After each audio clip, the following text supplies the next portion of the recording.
चल यमुना गंगा उच्चल जलधि तरंगा मागे गाहे तव जय गाथा जनगण मंगलदायक जय हे भारत भाग्य विधाता जय हे जय हे। बायोलॉजिकल साइंस का टीचर हूँ, आदिपुरा स्कूल से यहाँ पे ट्रांसफर हूँ। उपाध्याయులందరూ కూడా స్వాగతం సుస్వాగతం। గవర్నమెంట్ హై స్కూల్ సారంగపూర్ నుంచి ఋషి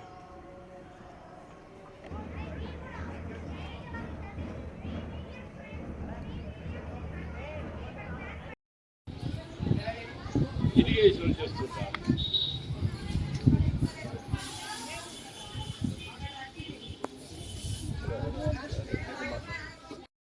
మరి మీరు క్లాస్ రెండు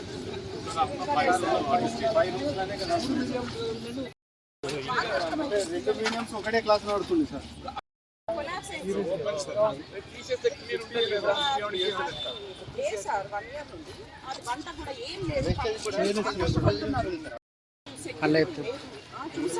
నాకు టైం ఇవ్వండి అమ్మా, నేను కూడా పడ్డా ఇప్పుడు మీ పోతుంది।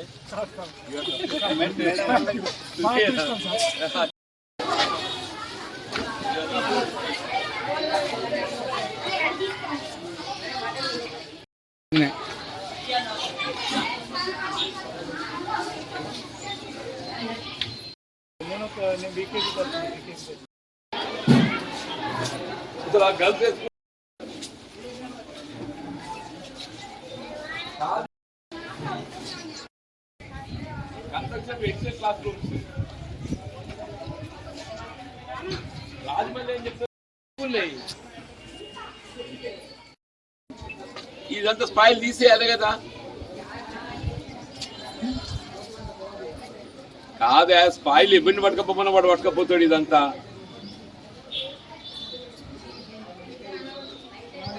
తీసుకెళ్తారా, నువ్వు తీసుకుపోమంటావు చెప్పి నేను చెప్తా।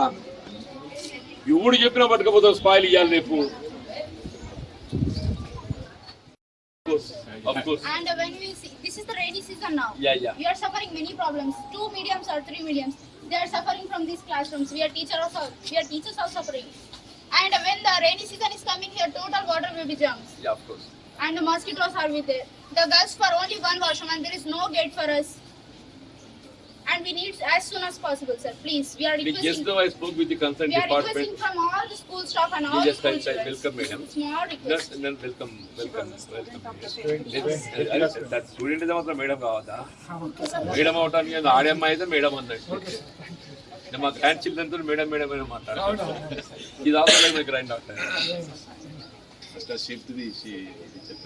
అదే బాబు, నేను వాళ్ళతో మాట్లాడి ఎట్లా చెప్పిస్తే అమ్మాయి అన్నట్టు ఏదైతుందో ఇక్కడ వేస్ట్ వాటర్ నిలబడుకుంటుంటది, మొత్తం పాము రాకుంటుంటది। I see that this is clean in this month. First subject or get it clean, first subject.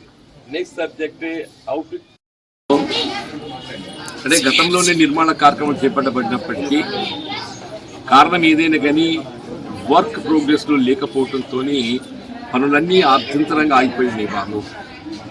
ఇవాళ ఈ పనులు అర్థాంతరంగా ఆగిపోయి ఉండడంతో ఒకవైపు ఏదైతుందో గతంలో ఉన్న తరగతి గదులు తొలగించబడటం, నూతనంగా నిర్మాణం తలపెట్టినటువంటి గదులు నిర్మాణం పూర్తి చేసుకోలేకపోవటము, విద్యార్థులు ఎదుర్కొంటున్న అసౌకర్యాలు మనం గమనిస్తుంటే నిజంగా కూడా ఒక విధంగా ఆశ్చర్యం కలుగుతుంది, బాధ కలుగుతుందని చెప్పి అంటున్నాం।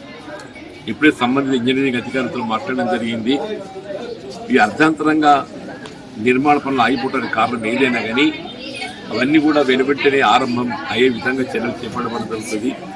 ముఖ్యంగా ఇది one of the best school, girls high school. అంటే ఇది కేవలం జగిత్యాల పట్టణానికే కాకుండా మొత్తం జగిత్యాల జిల్లాలోనే ఇది ఒక గుర్తింపు పొందినటువంటి ఒక బాలికల హై స్కూల్ పాఠశాల। కావాల్సిన ఒక మౌలిక సదుపాయాల కల్పనకు రాష్ట్ర ప్రభుత్వం ఇలా ప్రత్యేకంగా చర్యలు చేపట్టడము, దానికి అనుబంధంగా ఏదైతే వాళ్ళ అమ్మ ఆదర్శ పాఠశాలలో విద్యా సంవత్సరం ఆరంభింపబడటం, వీళ్ళ విద్యార్థులకు కల్పించేటువంటి ఒక వారి స్కూల్ యూనిఫామ్స్ ఏదైతుందో గతంలో దాదాపు సగం విద్యా సంవత్సరం గడిచిన కానీ రాకపోతుంది। వాళ్ళ స్కూల్ బుక్సే కానీ ఇవన్నీ కూడా జాప్యమవుతుంది. కానీ ఈసారి ఆ విధంగా కాకుండా ప్రత్యేకమైనటువంటి శ్రద్ధతోని స్కూల్ బుక్సే కానీ స్కూల్ యూనిఫామ్సే కానీ విద్యా సంవత్సరం ఆరంభంలోనే కల్పింప చేయటం ఇక్కడ విద్య పట్ల రాష్ట్ర ప్రభుత్వం యొక్క కమిట్మెంట్ తెలియజేస్తుంది. ఇక్కడ విద్య ప్రాథమిక హక్కులో భాగం కావటము రాష్ట్ర ప్రభుత్వం మీద దీన్ని అంటే వాస్తవంగా సంక్షేమ కార్యక్రమాలు అన్నింటికంటే ప్రధానమైనది విద్యగా భావించాలని చెప్పంటారు. ఇక్కడ మనం సంక్షేమ కార్యక్రమాలు ఏదైతే ఆర్థిక లబ్ధి అనుభూతామో అది తాత్కాలికమైనది. కానీ విద్య అనేది శాశ్వతంగా మానవ జీవితాన్ని నిర్మాణం చేయగలిగేది చేసేది విద్య. అటువంటి విద్య పట్ల మరి ప్రభుత్వం చూపెట్టిన ఒక శ్రద్ధకు నేను గౌరవ ముఖ్యమంత్రి గారిని అభినందిస్తున్నాను. స్థానికంగా జగిత్యాల ప్రాంతానికి సంబంధించినటువంటి ఏ సదుపాయాలు కల్పనే కానీ నాకు ఈ ప్రాంతంతో ముడిపడి ఉన్నటువంటి అనుబంధాన్ని దృష్టిలో ఉంచుకొని నేను ప్రత్యేకమైన శ్రద్ధతోని ఇవన్నీ కూడా ఒక టైం బౌండ్ ప్రోగ్రామ్గా ఒక నిర్ణీత కాల వ్యవధిలో ఈ కార్యక్రమాలన్నీ కూడా నిర్మాణం పూర్తి చేయబడి విద్యార్థులకు కావాల్సినటువంటి ఒక సౌకర్యాలన్నీ మెరుగుపరచడము, బోధన సౌకర్యాలు కల్పింప చేయటం ఇవన్నీ కూడా చేపట్టడం జరుగుతుందని ఇక్కడ మనం